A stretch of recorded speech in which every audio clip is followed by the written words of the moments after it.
Two big films with family-friendly potential hit theaters today. Here with more is Bob Waliszewski, director of Focus on the Family's entertainment review department called Plugged In Online. Bob, we've got Disney's The Lone Ranger coming out. What'd you think?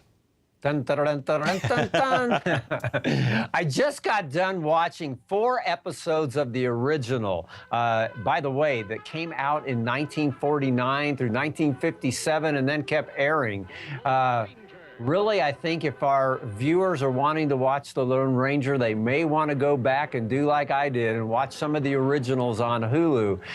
Not to say that this version, Disney's version, doesn't have some good messages. The Lone Ranger and Tonto here are still about justice, are still on the right side of the law, if you will. But Johnny Depp's Tonto is quite neurotic, but more from a family perspective. This Tonto, we find out, is involved in visiting prostitutes. Prostitution is winked at here.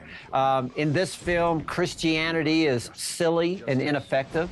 Obviously, a big concern for me and most of our viewers.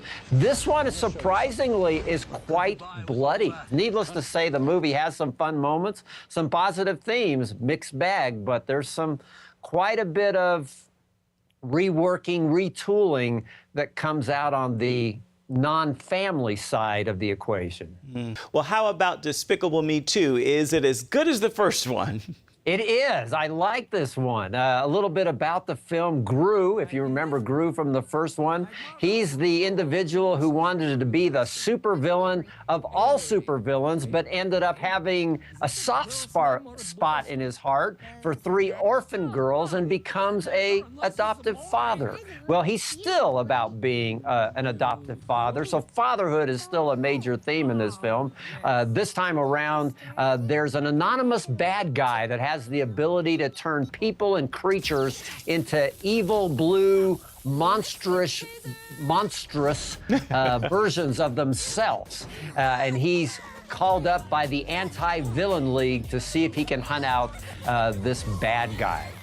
Cute little film, has some great messages, as I said. I gave it a 4 out of 5 for family friendliness.